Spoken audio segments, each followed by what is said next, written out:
Hello, my name is Sam Plucker, And I'm Noah Johnson. and we're future physical educators. Here to discuss technology within physical education. We're going to talk about the past, we're going to talk about the present, and we're going to talk about the future. We're going to talk about how technology has helped physical educators and how it can help physical educators. Technology is a great topic. Technology is a difficult topic. Technology is the topic we will discuss today. So Noah, I want to start you off with an easier question. Noah, I want you to discuss the influences of technology on physical and adapted physical education. Uh, Definitely it started back using pedometers to track our footsteps, and it's progressed all the way to Fitbits, to music, to assess using iPads and different assessment tools such as like the Pacer test. It can be a great form of technology, can be great to implement in your class, and it can also be, kind of scary for older or for people that have never used a certain type of technology before. Yes, definitely. And I think an interesting quote that we found was by Cheryl Lambert over in Maine. She's a health and PE teacher. And in her research project, she referred to kids as technological wizards. What do you think that means, Noah? Uh, Kids definitely pick up on technology faster than older people. You can look today, you give a new kid a new iPhone or a cell phone, and they get through it right away. And me, I'm not even that old yet, and every time I get a new phone, it's, takes forever to figure out how to use it. For kids, easy, and they actually like the technology. It can be motivating, it can help them excel and just be different. It's like a curveball to toss up, and it's in classroom, it can be fun way to do something new. Yeah, and I would piggybacking off of what Noah said. I think technology provides a comfortability level for the students as well. So not only do they understand the technology well and use it well, but there's a comfortability level. So teachers might be a little uncomfortable, like Noah said, implementing technology right away into their classrooms, but kids really feel comfortable with it. And as always, if you ever need any help, kids are always willing to help with technology. For sure. Julie Partridge also, as you mentioned before, she talked about how technology is a great potential for creating meaningful connections with students, but implementation of these tools must always be carefully and consistently applied for the maximum benefits to be realized. So, in other words, just saying that when you add a new piece of technology, it has to be intentional. You can't just add the piece of technology because you have it.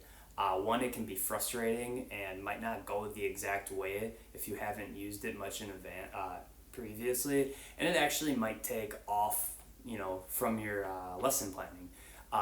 It's hard to get the heart rates up if you get these new shiny Chromebooks. It's hard to get those heart rates up if the kids are just sitting on those Chromebooks all day. So when you get a new piece of technology, make sure you just know how to use it and how it's going to implement to be the best for your lesson planning. Yes, and also in the same study that Julie did from the University of Southern Illinois, Carbonville, she talked about teachers can use technology for assessment, motivation, and feedback. And I think those are three really good things. I think technology encompasses a little bit more than that. But when we think about assessments, how can you use technology to assess? Well, what's technology? Stopwatches, right? Oh, Tape measures, distance measures, like vertical jump measures. There's so many different ways that you can incorporate technology, pedometers, speedometers, and using that to assess. Motivate, like Noah said, music. I'm a firm believer that music is something that motivates students. It builds up the energy in the room, creates a good tempo of exercise, then providing feedback. iPads are a great way to provide feedback using technology. So the student doesn't even need the iPad. As your teacher, you could be assessing a group. You could be assessing a group who's doing a golf swing. So maybe they're hitting their 9-irons. And you're just sitting back with an iPad, and in between turns, you're showing them the video on the iPad. Hey, on the backswing, you can see how your elbow is getting too far away from your center of gravity, and it's pushing the club out long, and that's why you're hitting it with the near end of the club. And this is something that allows the students to learn in two ways. So not only are they going to learn through your vocal cues, but they're going to see the visual cues of what they did, and that's pretty impactful for learning. Oh, absolutely. Video recall is a great exercise for assessment and figuring out some of those faster ballistic movements. And that is really supported by Michael Laughlin over at William Patterson University. He says that in physical education, devices are being used by students to increase their functional capacity to assess and achieve learning outcomes. Known obstacles may slow or derail the process, but thanks to federal distinction, the process is rightfully determined by those with the most knowledge of individual students' needs. So this is really talking more specifically about IEPs. So analyzing those annual goals using technology. So we all know that when you write an IEP and you have an assessment, you have to say how you're going to perform that assessment. Well, what's a better tool or a more accurate tool to use than a form of technology that can provide a rapid and accurate data and visual data that can be provided to the parents? Those are three ways that you can provide the students with direct feedback to allow them and everyone involved in the IEP team to know how that student's doing. Moving on, let's discuss a little bit more about the significant pieces of technology within the past 100 years.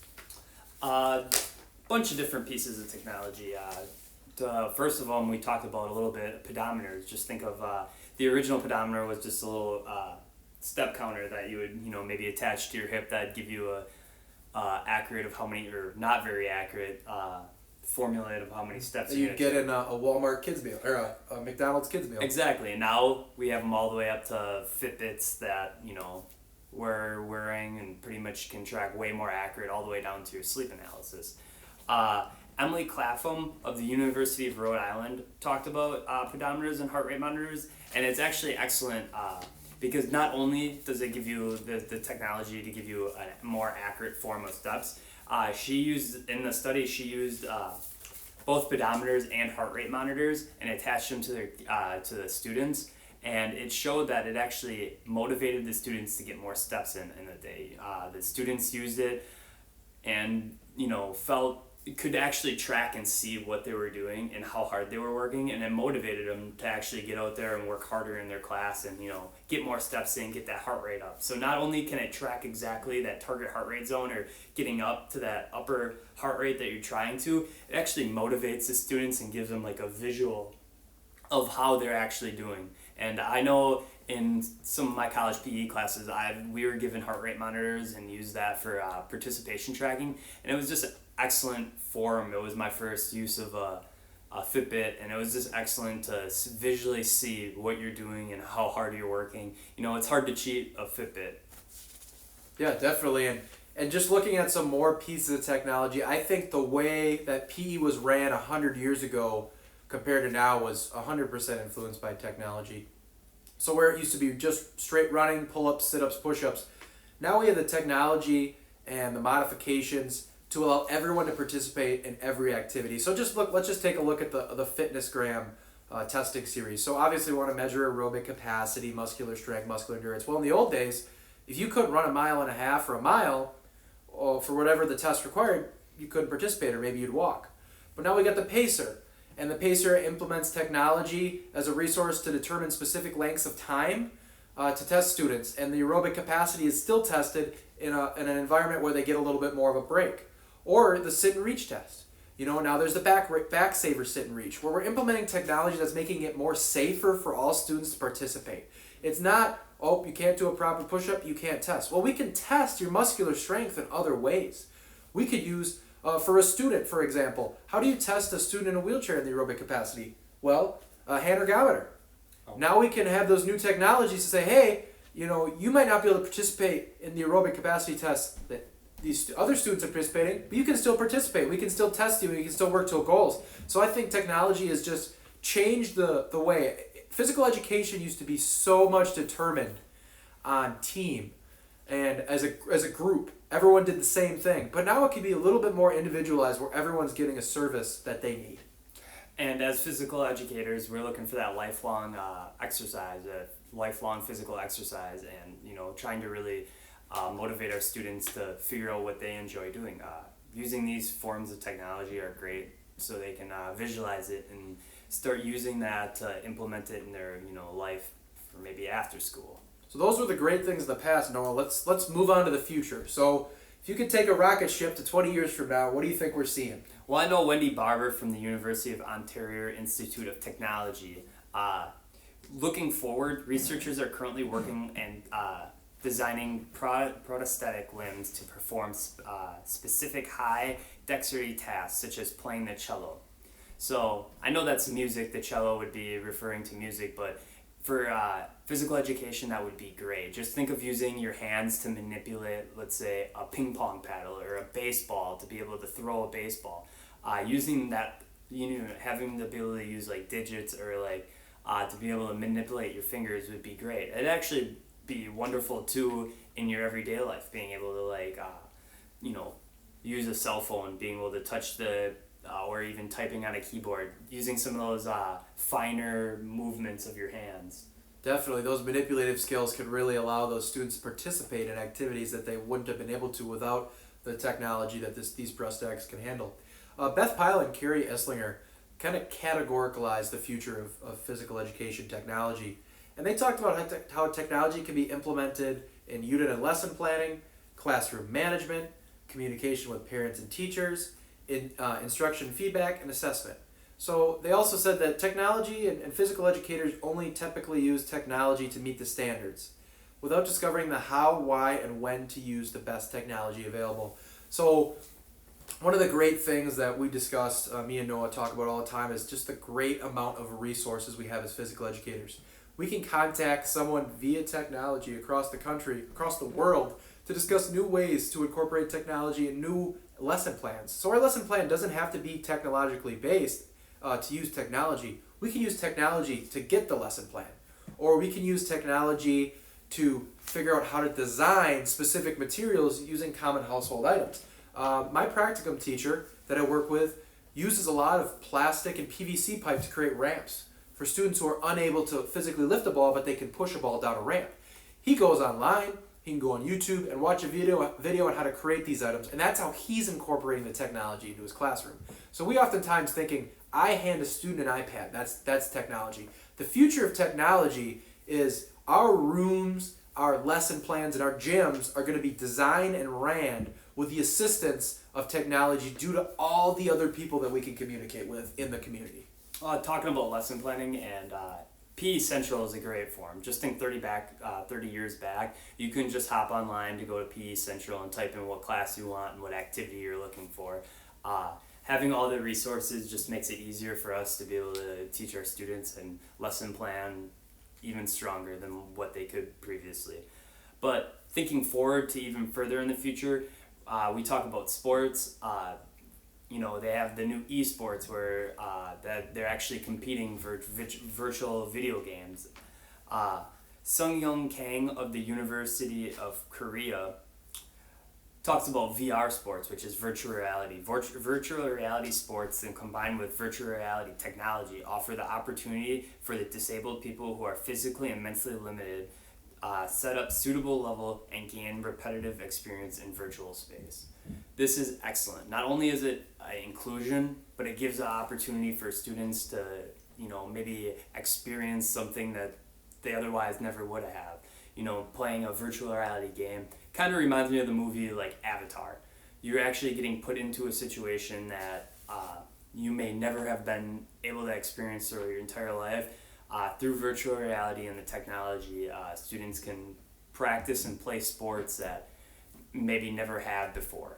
Yeah, definitely. And my personal experiences working with a student with a rare form of dystrophy, I often think he describes a lot of games, he plays video games, and obviously video games are played in an environment in which you can kind of escape the current reality that you're living in, and he likes to play that, and he can express himself and experience things that he won't be able to do typically with his own body. But that VR additive allows him to experience a more visual and a more dynamic sense of a new reality and how to interact in a different space. And this would be awesome to incorporate for physical education classes, and even in a one-on-one setting where you're pulling the student out of their general physical education classroom to come work with you and let them experience that VH. If they're able to use their hands within the game, but then now they're able to move throughout the game, ambulate throughout the game, which they can't do in their life, and they're able to experience sports and experience activities in a variety of new ways in which they never thought was possible. So that'd be a really cool experience for a lot of students. Oh yeah, just excellent. To be able to have that maybe in the future and maybe more financially available for schools would be excellent form for adaptive physical educators to help give their students the opportunity to experience new things. Awesome. And now this is as they say, this is where the point in this video where the rubber hits the road. So we can sit here and tell you all these great things about technology and what everyone else should do and what we should do as physical educators. But Noah, how are you going to use all this information to influence you as a physical educator? Well, as a physical educator, the first thing I'm gonna talk about is something both Beth Plisle and Carrie Eslinger from Western Kentucky University talk about. It's frustrated by failures of using technology, and then that frustration for physical educators often manifests itself by not using the technology available. So how am I going to use that? I'm going to use that by, when I have the technology available, before implementing it, I'm going to master the technology myself and be able to add it to my lesson plan. I know in my educational technology class, we talked about when implementing technology, it must be intentional and it must be to strengthen your lesson plan. It can be, technology can be a great form of motivation, such as playing music for your class so you can run to.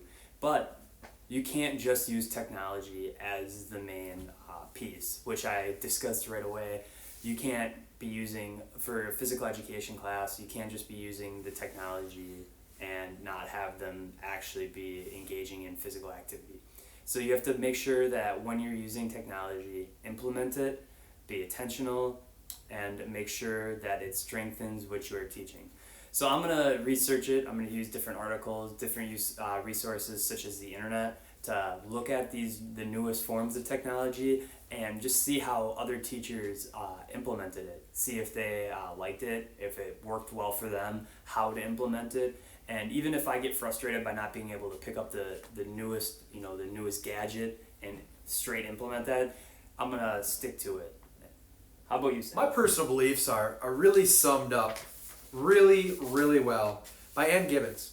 And she's out of the University of Southern Mississippi. And the results of the study essentially said that your attitudes as a teacher directly correlated to the amount of technology that you incorporate within your classroom. So if you had a positive attitude towards technology, you included a multitude of it. If you had a negative attitude, didn't include as much, just what was necessary to appease the administration. For me, I really love technology, so that's not going to be easy. But if you need a reason to believe in technology or believe in the impact, take a look at Wendy Barber's study over from the University of Ontario, the Institute of Technology. She says one overlooked element in transforming expectations and attitudes towards inclusion is technological. And as physical educators, inclusion is everything. We need to make sure that every single student has the opportunity to participate. Our goals are lifelong health and fitness. If a student's not participating in physical education and they have a negative connotation towards physical education and physical activity, they will never be lifelong learners and lifelong physically literate. They will never experience lifelong health and fitness. Because if we are able to make an association with them that physical activity is bad or physical activity is negative or physical activity gives them a bad experience, they're not going to want to do it. So our job is to do everything we can to give them a positive experience. And for students who need that inclusion aspect, that need those modifications, technology can be the gateway to success. Technology can be the gateway that allows them to have success and enjoyment and really have a great time within physical activity. And then when they're done and they graduate, they'll incorporate that and live a healthy and long life because of the implementation strategies that we use with technology. Thank you for listening today. I think technology is a really important topic, and hopefully we're able to give you some ideas on how to implement that into your classroom. Absolutely. Thank you and have an awesome day, and try to do the best you can to incorporate those great technology for your awesome students.